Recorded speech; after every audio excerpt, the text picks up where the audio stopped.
So Cornel West has been pretty clear about this publicly, that he plans on voting for Joe Biden. You guys know me.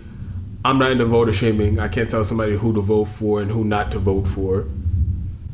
I just think he's wrong in his logic behind it. He's very convinced that Joe Biden is the lesser evil, and if you listen to this show, I'm not convinced of that. Joe Biden has a terrible record, and he's done a lot more harm in this country and on this planet than Donald Trump has. But Cornel West is in the crowd of, he's convinced that Joe Biden is the lesser of two evils, and also that voting for the lesser of two evils is the advisable strategy at this late date in 2020. That being said, Cornel West went on Anderson Cooper's show on CNN the other day, and at least to his credit, unlike almost everyone else who claims to be on the left and is voting for Joe Biden and telling people to vote for Joe Biden, at least he's being honest about what the reality is and what the situation is. And he says up front in the interview, I'm not going to lie for Joe Biden. I'm not going to go around telling everybody he's going to be the most progressive thing since sliced bread. He's going to be FDR too. I'm not going to lie for Joe Biden.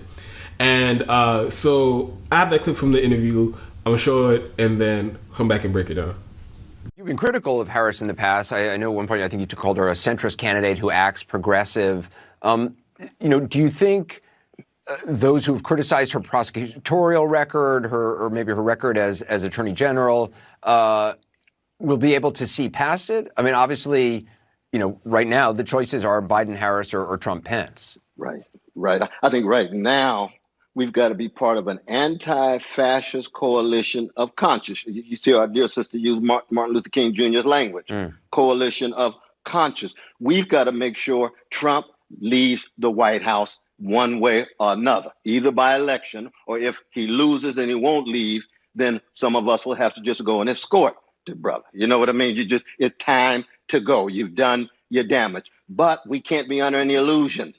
When Biden and Harris get in there, if they still tied to Wall Street, still tied to the militarism, AFRICOM in Africa, if they still tied to not dealing with quality public education, if they're still tied to their same old neoliberal elites, then we're just going to have another slow disaster rather than a quick catastrophe. With Trump, you got a quick catastrophe. He's got to go. That's why I myself, even as a radical, and I just want Trump people to know, I'm a radical. My dear sister Harris is not a radical. She is she's a centrist and a moderate. I love the sister. She's my AKA sister and everything. But at the same time, I recognize that when it comes to the serious class struggles that are going on, the class war of the bosses against workers, she hasn't always been on the side of the workers. Neither has Biden. What's interesting, because Biden linked to the major mass incarceration regime in the modern world. He helped create that. You know what I mean? So that we have to tell the truth about even those we vote for. That's why I don't endorse them. I vote for them because I try to stay true to Curtis Mayfield's music. When he's talking about moving on up, he's talking about integrity, honesty, decency. He's talking about vision. He's talking about courage. He's talking about generosity. He's not just talking about winning the next election. And see, it's in our musicians and our artists that they set the standards. And when they play Curtis, I said, ooh, they messing with a genius from Chicago now. They messing with the great black musical tradition now. So this is not a plaything. And yet I do think at this moment we've got to push for those too, even though I love my Green Party folk and I love my movement for People's Party that we're going to be wrestling with Nick, because in the end, I don't think the Democratic Party is going to be strong enough as an institution to really follow through on the kind of things that William Barber and the others are talking about in terms of fighting poverty and keeping alive the legacy of Martin King, Fannie Lou. I disagree with some of the things he said in there. Like at the beginning, how he says we have to be part of this anti-fascist coalition and we have to remove Donald Trump. Okay, I'm down with the anti-fascist coalition because, fascism bad and authoritarianism bad. I'm down with that.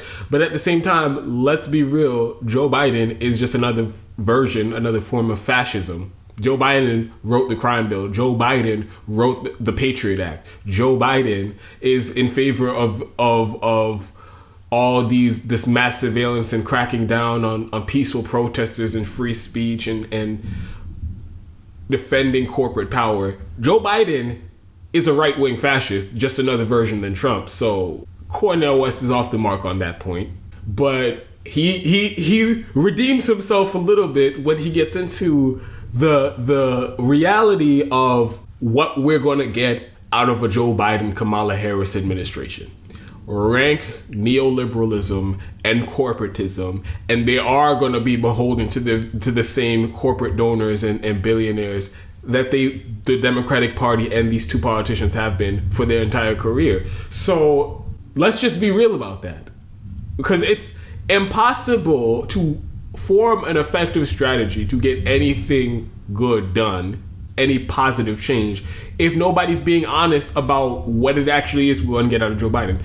If you're going around telling lefties that, we may not agree with Joe Biden on everything, but we agree with him on a lot of things, or we can get him to see our point of view on certain issues because he's a Democrat. If you're telling people that, you're setting them up for a whole other bait and switch, like how we got with Barack Obama, ended up being a right-wing corporatist. And people didn't get wise to that till the end of his administration. So let's just be real about what Joe Biden is from the beginning, and we can have a more effective plan on how to get Medicare for all and how to get UBI and other important left-wing policies.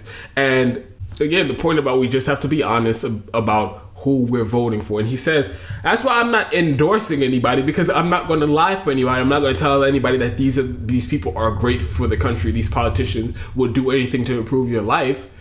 They won't. They're neoliberal corporatists. So he says he votes for them because he thinks they're the lesser of two evils. And again, I just disagree with him on that. Or I disagree with him on buying into this rigged system where we don't really have a choice, and it's either you vote for the worst evil or you vote for the lesser of two evils, and that's really the end of the story. No, how about fuck that, and we need to get in the streets, and there needs to be general strikes, and there needs to be organized civil disobedience in addition to solid policy demands. So I just disagree with him on that, but at least he's being honest about it, and he's not just outright lying and being disingenuous like Bernie Sanders is.